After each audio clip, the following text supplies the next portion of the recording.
has become crippled. For all practical purposes, right now, Russia is a gas station with a nuclear weapon. That's about it. So, I mean, to say that the President of the United States actually allowed something, the President of the United States helped cripple Russia's economy. Intelligence chiefs due to sit down tomorrow with President-elect Donald Trump behind closed doors to brief him on Russia's actions. Here to discuss now, former Congressman Jack Kingston, who was a senior advisor to the Trump campaign, CNN political commentator Kayleigh McEnany, CNN political contributor Hillary Rosen, and Bakari Sellers, CNN political commentator. Okay, glad to have all of you on. Congressman, we just heard top intelligence leaders testify that they were more than certain that Putin was behind the election hacking, that Russian intercepts captured officials expressing happiness with the election results.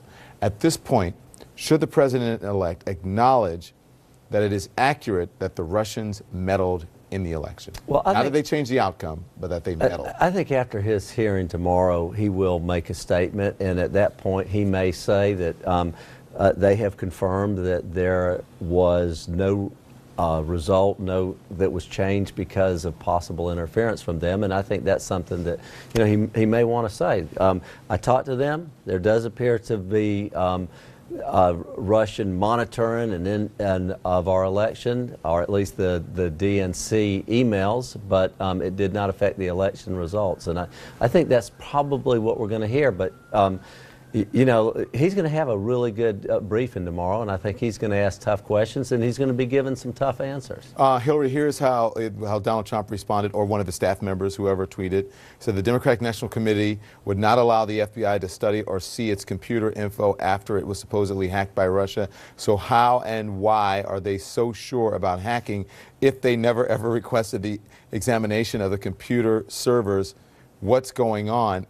I can't believe I'm reading a tweet about something that has to be serious from the president-elect. But what's your reaction? That's the problem with a tweet, is that it doesn't really tell the story. Indeed, the FBI didn't actually ask the DNC to see the computer, so there was no denial of access to it, because there was a vendor that the FBI has worked with repeatedly over the course of the last several years that had taken screenshots, that had done investigations, and the FBI took all of the data and material from that vendor, CrowdStrike. So this is really a red herring.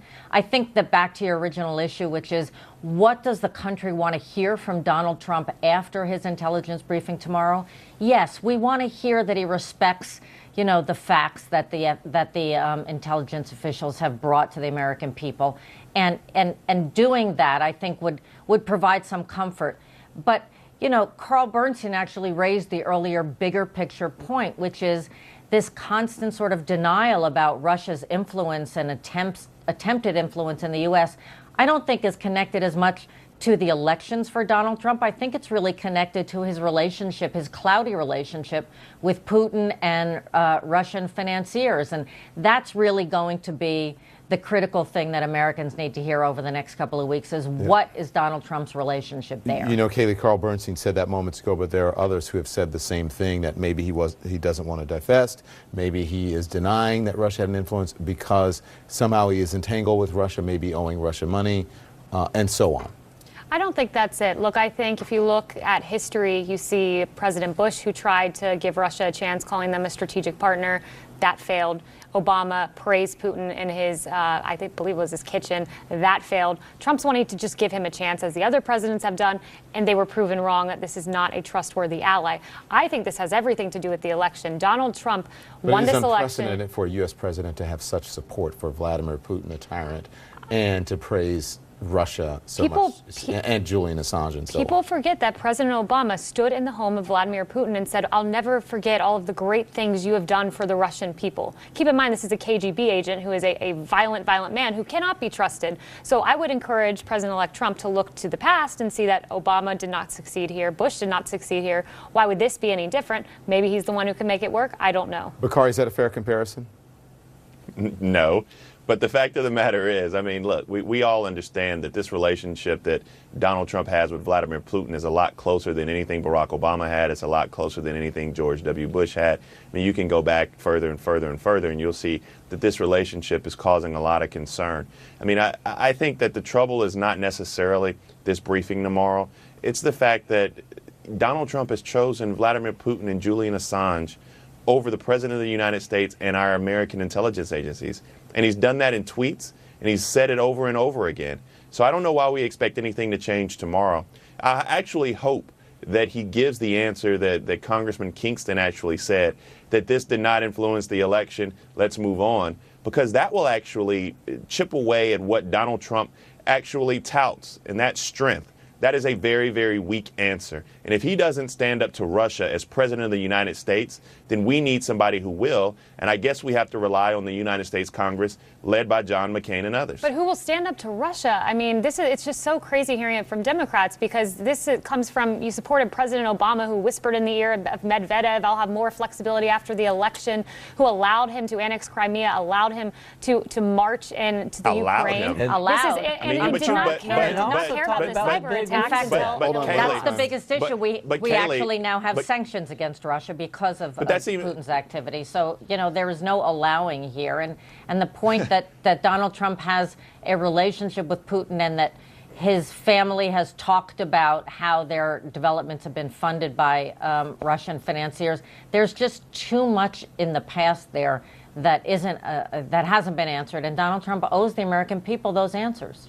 Well, for the last 2 years, Russia's economy has become crippled. For all practical purposes, right now, Russia is a gas station with a nuclear weapon. That's about it. So, I mean, to say that the President of the United States actually allowed something, the President of the United States helped cripple Russia's economy. He now has new sanctions on that. And John McCain and Lindsey Graham want to take that further. The question I have for Kayleigh and others is if the United States Congress puts a sanctions bill on the desk of the President of the United States that goes further than what Barack Obama did, will Donald Trump actually sign it? I don't have faith that he will. I don't know anybody else who has faith that he will. I think, number one, if the U.S. Congress decides that there's evidence out there that would merit it, I think the president would be behind it. But I think he would be the first one to say, remember the famous Obama-Hillary Clinton reset of Russia. As Kayleigh said, if we can rebuild this relationship, if we can move it in a positive direction, if we can work with Russia to defeat ISIS, for example, is that not a good thing for America? Is that not a good thing for world peace?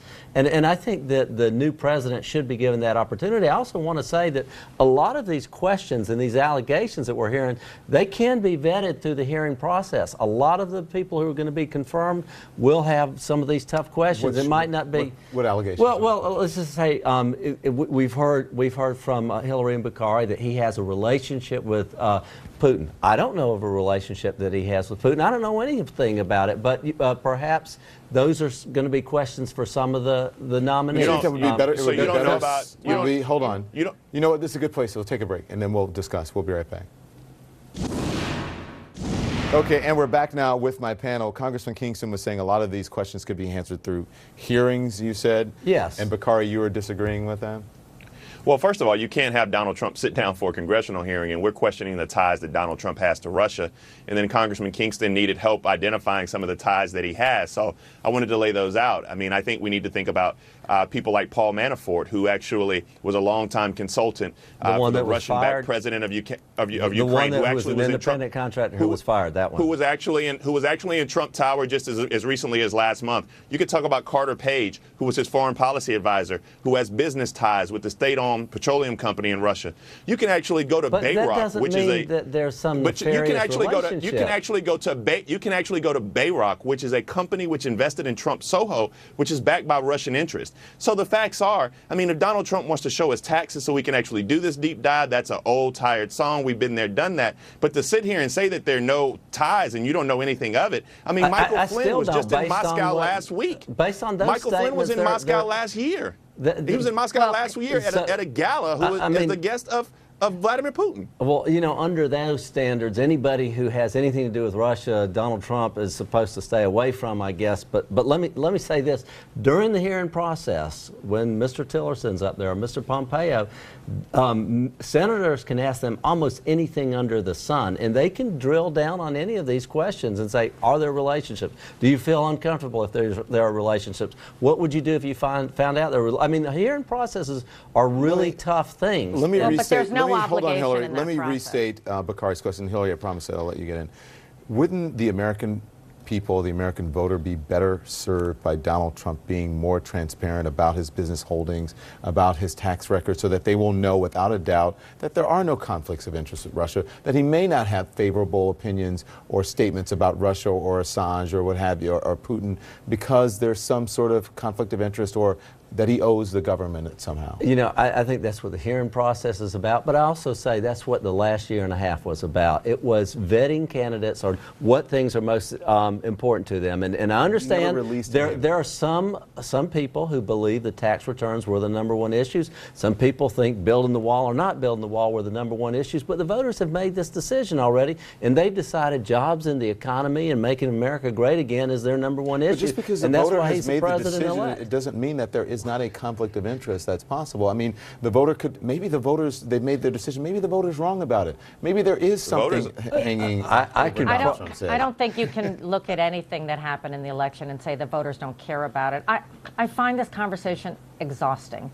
I can't believe we're going to spend the next 4 years talking about how the lack of transparency from the President of the United States. And I do believe that the American people want to know that the decisions that the President is making are in the best interests of the American people and not in the best interests of his pocketbook or his cronies or anything else. And I can't believe that Jack and Kayleigh and his other supporters wouldn't ultimately like to see that as well. And if the shoe were on the other foot, let me finish. You stated it much more eloquently than I did just now. If the shoe were on the other foot, there's no question that if a Democratic president-elect were in this position, that Republicans would want to know that same level of transparency. It's simply the classy thing to do. It's the American way, and I don't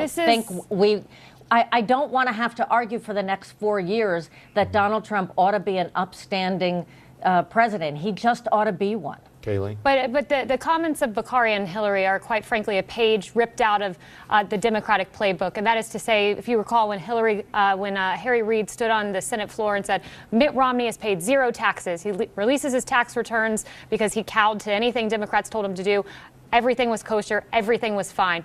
Again, the Democrats said, FBI, please look into Donald Trump's ties with Russia. The FBI did so at the urging of the Clinton campaign and the Democrats, and I'm looking at a CNN headline, FBI investigation into Trump-Russia ties yields little, by Evan Perez. So this is what Democrats do. They suggest something nefarious. We look into it. There's nothing nefarious at all, and this is another example of Democrats doing just that. There has to be something nefarious because Donald Trump wants to give Russia a chance. That's just really a silly argument. I know, that's actually hilarious. I don't think it's silly. I think it's your playbook. No one has looked into Donald Trump's anything. No one's looked into Donald Trump's anything. And I know that Congressman Kingston said this was an election about what voters wanted, and voters chose either to build the wall or tax returns. Well, the facts are voters aren't getting tax returns, and voters ain't getting the wall either. I mean, so this is where we are. We have a president who's not transparent, a president who we want to succeed so that the United States of America succeeds, but he's not even giving people a chance to encourage him to succeed. No, I think, frankly, this is why the Democrat Party lost. It's because you're talking about issues that folks back home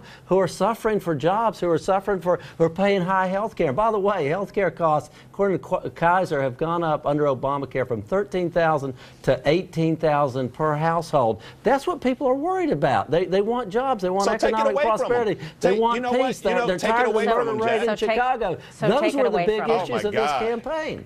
So take their health care away. Take it away from them then. Look, take it away from them then, Jack. Take away all the health care. Take away all the insurance. Defund Planned Parenthood. That's political build your wall, hyperbole. Nobody's and make talking America about great taking again. the health care. But don't you think national security is important to people as well? I think it is, and having a president for the last 8 years who has not stood up to Russia, who did not stand up to ISIS, who called them a JV, who left Iraq in a disaster, who really hasn't made any progress in Afghanistan. Yes, national security is an issue, and Donald Trump is talking about rebuilding the military, rebuilding our stature around the globe, getting the coalition working again, getting the respect of smaller countries like the Philippines, for example. I think that you're going to see a big change here. So I think that the Democrats are still grasping at the issues that they think are going to delegitimize this president. And they're not issues that are important or as important to the American people. Go ahead, Hillary. Look, I think this is, like I said, this is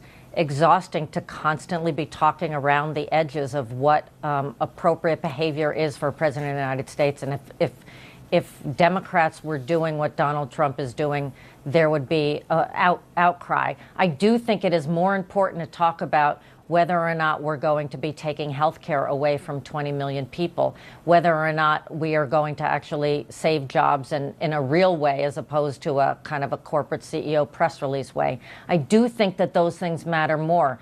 On the other hand, I think that when Donald Trump distracts the country with these, crazy tweets, he's deliberately trying to avoid the conversations about what's happening for everyday Americans. That is it for us tonight. That's going to have to be the last word. Thank you all. I really appreciate it. I'll see you back here tomorrow night. Thanks for watching. Bye-bye.